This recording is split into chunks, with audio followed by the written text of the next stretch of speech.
What's up, guys? Welcome back to another video. Today we're going to be talking about some matchups that I personally think we should see after UFC 324. We're going to be starting from the main event, heading down towards the prelims. I didn't do all the fights because I don't think you guys want to see me match up Ty Miller with somebody. Can't think off the head right off the dome who'd he get, but yeah, let's just get right into it. First off, obviously the winner of the main event, Justin Gaethje, absolutely takes it to Paddy Pimblett for 5 straight rounds.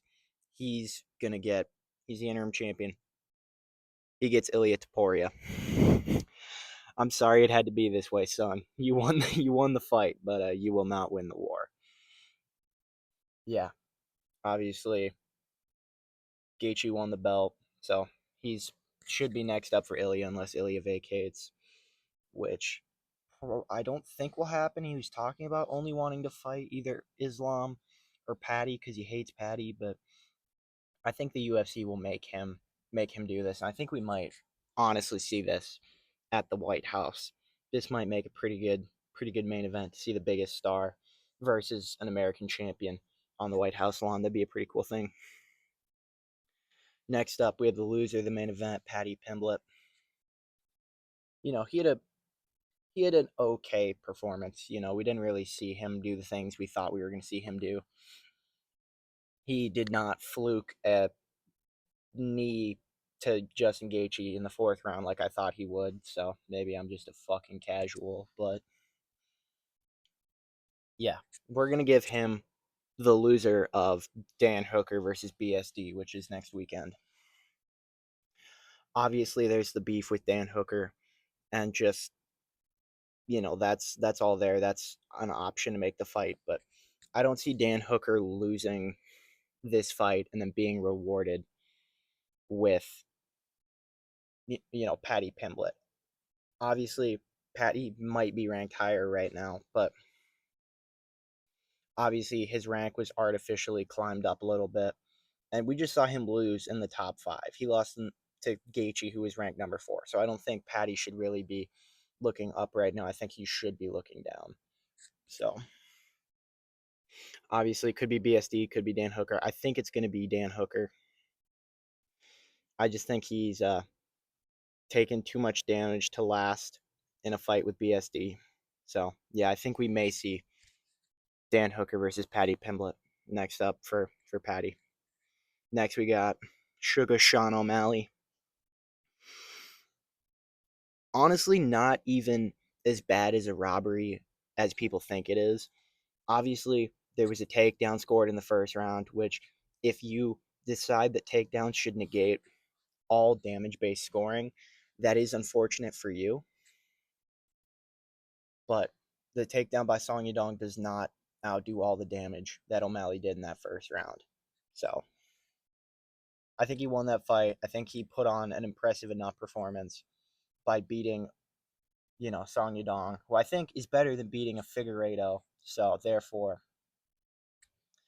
O'Malley should get a title shot rematch against Petr Yan. Obviously, he won the first fight against Yan in 3 rounds in Abu Dhabi. People talked about some of the loose judging they felt in that fight. They felt like maybe that was a bit of a robbery, which is possible to see. But I think we, uh, I think we send Sean O'Malley at Petr Yan next because I do think this fight is 50-50. I think Petr Yan can do well against O'Malley in some of the pocket boxing and some of the grappling. And I think O'Malley can do pretty good in some of the just poking at range and winning decisions that way. So, yeah, I think this will make a pretty good main event. Over 5 rounds, I do favor Yan, but we'll have to see. Next up, we got Song Yadong. I matched him up against a guy who already has a fight book, but I'm so confident that when he wins his next fight, that I think I'm just going to book it as if that fight already happened and he already won. This could age terrible for me, but Song Yadong, you're going to Night City because you're fighting David fucking Martinez. Look, Song Yadong is going to be fighting a lot of these fights at a height disadvantage. at a reach disadvantage, and against guys who are going to kind of stand there and pick and prod at him over 3 rounds. I think David Martinez is going to try and take his head off his shoulders. So David Martinez, obviously 5'5". So I think these two are just going to stand in the pocket and just swing and duke it out. And I think it's going to be the ultimate bantamweight, just slobber knocker main event. I think it'll be a pretty fun fight to watch. I'm just assuming that David Martinez beats Chito Vera, because who doesn't beat Chito Vera these days? So yeah, I'm gonna give that one to Dave Martinez and then just shoot him into this main event. Not main event, but this fight, because I believe in him.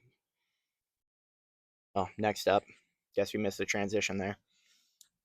We're giving Waldo uh, Curtis Blades. You can't really put him against Tom Aspinall right now because he's out. You can't put him against Gon because Gon needs to go in that rematch against Aspinall.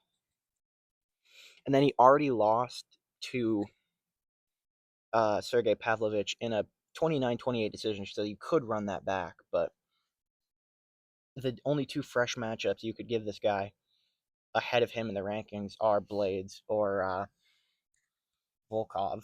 And I think I'd rather see a Blades matchup where we can kind of check and see how Waldo's grappling gets tested against a guy like Blades who can wrestle pretty well, you know. And I think if if Aspinall comes back and beats Gon and remains champion, I think if he were to fight Waldo, his main weapon would be the wrestling. So we'll have to see. You know, this will be a grappling check for Waldo in this fight. So yeah, I think this matchup works out pretty well. 4-5 in the division. I think it comes out pretty clean. Derek Lewis obviously had a pretty bad performance at UFC 324. Kind of looked like he gave up, kind of laid on the ground, and then just let Waldo jump inside and control, and then beat him for a bit, and then he gets into that Anthony Smith turtle position and just gives up. So yeah, we give him Shamil the Meal Deal Gaziev. I see people saying Walter Walker, but Derek Lewis is going to fight on the White House card no matter what. I think his spot there is secure, and I don't think they're going to give him a guy who is going to, one, wrestle him, and two, probably beat him in the wrestling or sub him. So I think they give him another kind of fat, not you fat. I'll say it. They're both pretty fat. Just another big heavyweight who's kind of gonna stand off at range, and they'll trade a little bit, but it's certainly not going to be any wrestling in this or any submissions like we'd see in a Walter Walker fight. So yeah, and I think this is a chance for Derek Lewis to bounce back and stay. Maybe end on a win because he's 40 years old. I don't really know how much longer he's going to fight. So I'd hate to see him get his leg ripped off and then have to retire sitting down. So next up, Natalia Silva. Go beat Shevchenko. You're number 2 in the division. You just beat Thug Rose. Just go get held in the half guard, little bro. It's over for you. You don't stand a fucking chance. So yeah, Natalia Silva gets a pretty impressive win over Rose Namajunas. Some people say robbery, but sometimes these fights go either way. So yeah, she's gonna get Valentina. I didn't really care to match up Rose, if I'm being honest, because I don't think you guys care too much about women's flyweight, like not even title eliminators. So next up we have the IDF's strongest soldier, Gene Silva. I think it's pretty clear where the UFC is going with this guy. They really like the press conferences that this guy gives. They really like the promos he does with the being loud and being annoying. So I think they're going to push him towards the belt.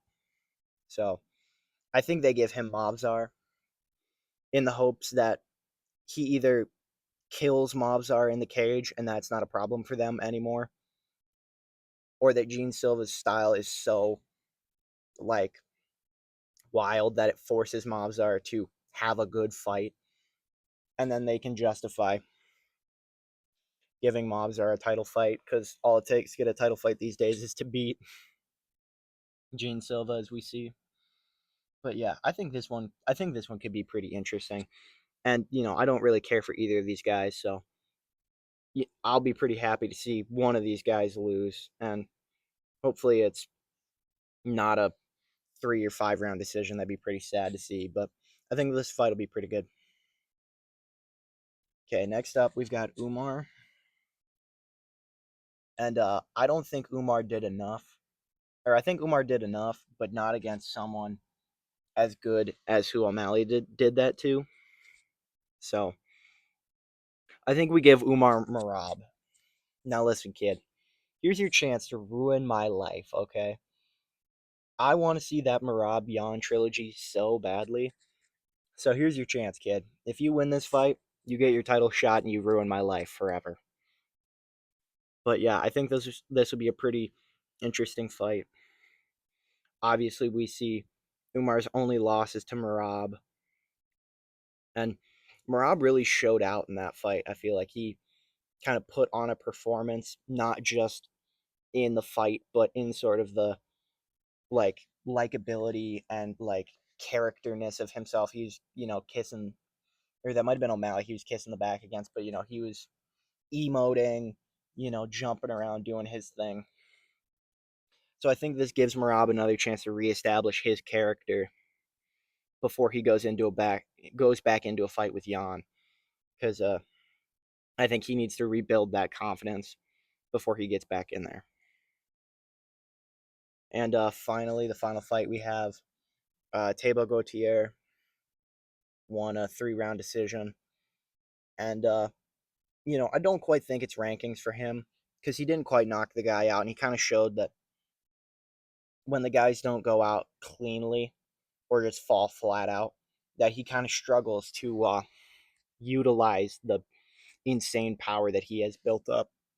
But yeah, I think a pretty interesting matchup for him would be to throw him in with a guy who's never been knocked out in his career. So there were a couple options for this. I was thinking you can maybe do Kelvin Gastelum, maybe do uh, this next guy, but I think this guy that I do have him matched up with is sort of a better middleweight than Kelvin Gastelum is, and we're giving the kid Marvin Vettori.